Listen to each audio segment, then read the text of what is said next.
It's all about the dishes. Little things seem to be what we fight the most about, and it usually comes down to our household chores. Do you feel as if you and your partner are constantly fighting about whether or not somebody left their socks out or who is doing the dishes? Find out really why that is happening.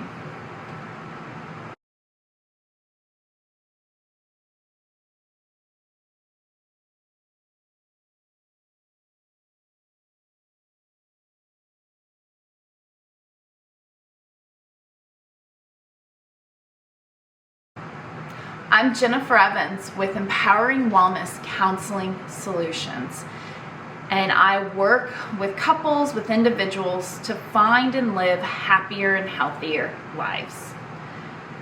One of the things I want to talk about as we are building up to our groups week, starting all over again, we are on the third and final phase of the Key Steps series, Key Steps to Live a Happier and Healthier Life, and we're looking at interpersonal skills. And you think, I can make friends, I can talk to people, this is stupid. But there's so many minute things, as we found out last section, which was emotional regulation, right? I don't have problems with that. I don't have these I'm not dramatic. I don't have these emotional outbursts. Yes, but there's so many nuances to understanding yourself and what you're doing when it comes to stress management, and how to understand others and what they're doing for stress management, and how they are kind of coming against the world and how we are coming against the world. And we finished with universal constructs from the last section, and that really opened us up to be able to now explore this new section. And universal construct says that we have 5 things, just 5, not 10, 5 things that we all as humans need. We are all driven by 5 things. But the way in which we protect ourselves to make sure that we have those 5 things, how we get defensive when we feel threatened because we don't have one of those 5 things, and the order in which we get triggered and require and prioritize those 5 things are different for everybody. And that's what makes interacting with others so difficult. So to maximize on and master these interpersonal skills, this social IQ, we are going through a 9-week series to look at all of those key step components. And so this week, we're just exploring some common themes that I have pulled from my previous group and some of our best lessons learned.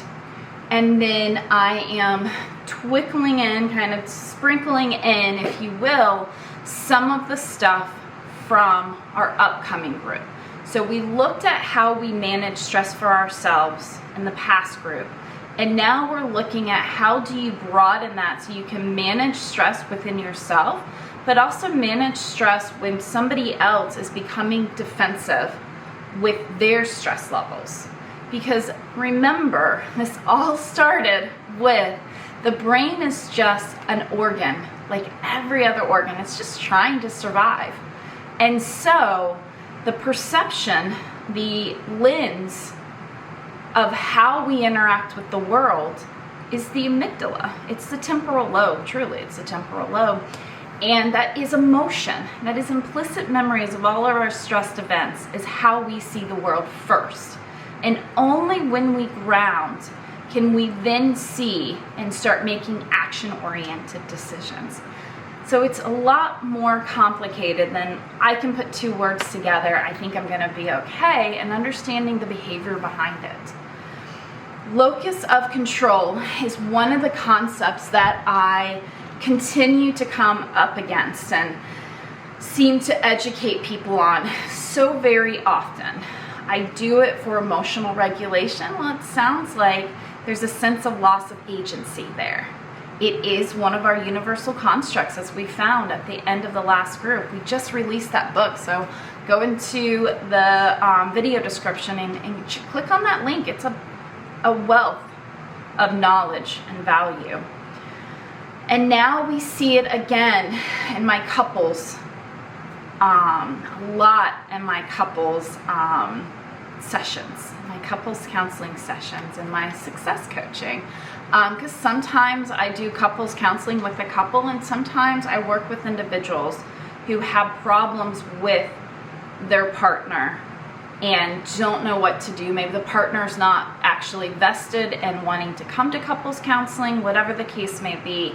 And so sometimes I just work with one partner and I'm able to heal the relationship, because it only takes one person, and we're going to look at that Venn diagram a little bit later. So subscribe, stay tuned. But today we look at locus of control, which you can see through two people, but it really only takes you to understand your half of that dynamic. And locus of control says that there are kind of two lenses in the world. Internal locus of control are good type A's, man. They get stuff done. They are what we call, as my grandmother say, a go-getter. They just go out and get it. But the internal locus of control says, if I put effort out, things will work out. So I will continue to kind of put my hands in the pot. I will meddle because I know it will work out and nobody else will be stressed out. And then you have external locus of control that says, faith maybe, I don't know, like sometimes it works out, sometimes it doesn't. I just kind of bump into life and life just happens.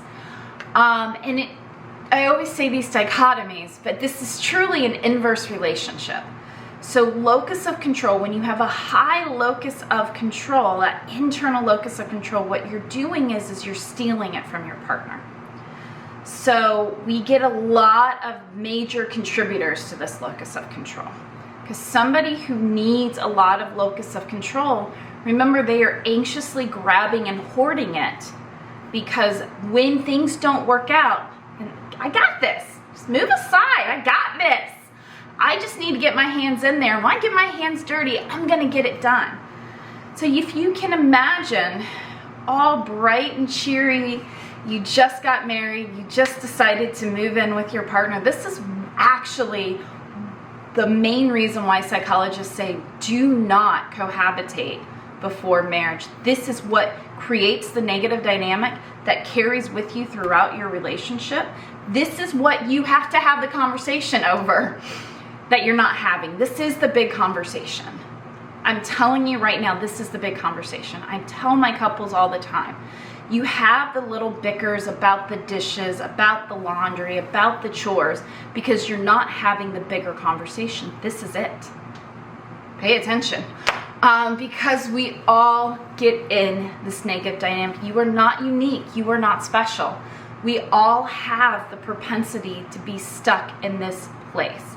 And that is, one of us says, if I put my effort in, good things will happen. Not a bad thing, right? I kind of need a little bit of an internal locus of control. It's kind of a big deal. It is important, and psychologists will tell you, well done, you have an internal locus of control. Life is going to go well for you. But here's the thing. You're starting off brand new. You're coming into this, and you are somewhat of a type A. You're a little bit anxious, and so you want to make everything right. You have all these perceived expectations, the killer of joy, coming up of what a good partner is and how I want to be the best partner ever. And it comes into how I want to be the best mom or best dad or best parent ever, and how I want to be the best friend and the best worker. Perceived expectations come up a lot. And when they come up, this locus of control is looming. It is just there, ready to pounce. And so as we become more and more involved, and if I do it, good things happen, and we get feedback, right? We're like, man, the house looks great. I'm feeling really good. I'm feeling really accomplished. Lots of dopamine. How much have I told you about those micro wins? This is all about that. But here's the deal. As you are kicking it and getting everything done and getting those micro wins and being successful, you're leaving your counterpart behind. And every time you go and do the dishes, then the counterpart says, well, it doesn't matter if I do the dishes. So what do? They leave it in the sink because it doesn't matter. It'll get done. And every time that goes to do the laundry, well, it doesn't really matter, because if I leave the socks here, if I put them in the hamper, if I actually go wash them, like, it's all gonna get done. Like, it doesn't matter. It doesn't matter. And so the partner becomes complacent. It just doesn't really seem like anything that I do matters. In the ultimate, and we see this in the, they have, Gothman Institute does, like, instead of the 4 horsemen of the apocalypse, kind of the 4 horsemen of a marriage. And stonewalling and being kind of hypercritical is kind of a part of those. That you come in, right, and instead of being grateful that you didn't have to do something, you become almost, I don't want to say resentful.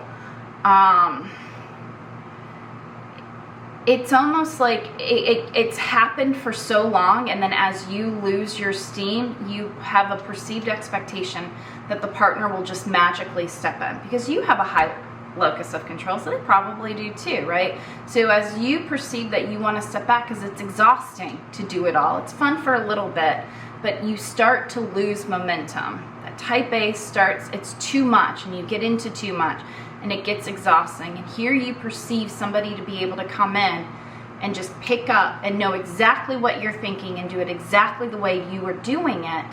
And then it doesn't happen that way. Maybe they put the dishes in the dishwasher, but they didn't pre-rinse. Maybe they aligned it in a certain way, but they didn't align it in the most efficient way.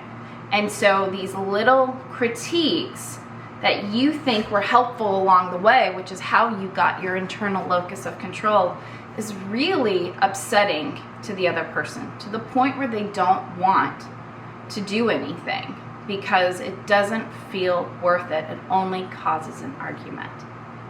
And these things fester, and these things grow, and then we're starting to have these little bickers that turn into massive arguments, and we're losing ourselves, and we're losing our conversation. That is locus of control. And it always comes down to the dishes, because the dishes never go away. And there will always be 2 types of people. One person who needs the dishes to be done before they go to bed, and one person who will get to the dishes eventually. And if you need them to be done now, you have a set timer on. And when you wake up in the morning and those dishes aren't done, man, right? You're like, I gave them an opportunity and they totally blew it. Well, no, you gave them an opportunity based on the limits of your perceived expectation. I usually start with my couples with taking out the trash, right? Because there's once a week, it is like clockwork. The trash comes. You know exactly what time, what day, when your trash person is going to be picking up. And so I say, give it to them. If there are flies, if the dog is ruffling and it throws the trash everywhere, if there are multiple bags because they haven't taken it out, give them that ownership of that space. Let them start with that, because ultimately they have a pass or fail for the time and day of when that trash gets picked up, and they get to own it until then. And if it's complete slop, then you kind of had to have known at some point in time. But eventually what people do is they finally build the trust that this is their space. And when they can take ownership of the trash, you see that people don't really want to live in slop. If they are severely depressed, they will live in slop. They don't want to. They don't feel like they deserve better. It's a big difference. But most people want a clean home, especially if they have a family. They kind of want a clean home. They don't want bugs around. They don't want the dog ruffling and then they have to pick up even more trash. They don't want to live in disrepair. But it builds towards that because they have no agency or value for themselves. 2 of the universal constructs. And it just gets more and more and more depleted. And when we have stress outside of our home, then we're more and more and more depleted. These universal constructs are open. Our attachment is open, right? We are in a negative cycle. We are living in a perceived reality, and we are constantly coming in and invoicing for how helpless and isolated we feel. And we're bringing that into the relationship as well. And that is also a part of the bigger conversation that needs to happen, is we're losing this sense of agency, this sense of connectedness with these universal needs that we have.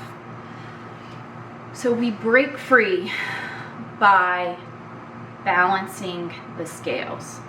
We give ownership to our partner and we relinquish ownership. We look past things. I like the stoplight system, right? Red means no, I must have all control. I cannot relinquish this. I cannot relinquish this. It's just not gonna happen. Like, I've got some trauma here, I've gotta do it, right? Yellow says, give or take, I don't care. Like, if you wanna do it, if I do it, I don't really care.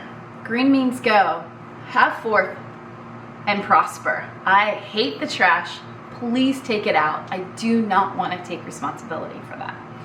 And in fact, when I was very young, a little baby budding therapist, I had a mentor / supervisor that I cherished deeply. And, you know, I was the strong, independent woman, definitely type A at the time. And I said, I don't need a man. Like, I've got this. I just bought my own house. I have a kick-ass job. Like, I've got this on lock. And she said, Jen, be careful what you say. If you say you don't need a man, then you're not going to get a man. So find some way you need a man. And I said, you know what? I hate the trash.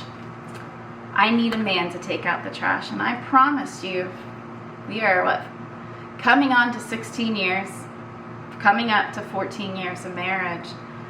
And that man still, bless his heart, every single week takes out the trash for me. Even if he's traveling, he will take out the trash. He will replace it so that he can take it out by the time he comes back, when we're not on like deployments and things like that.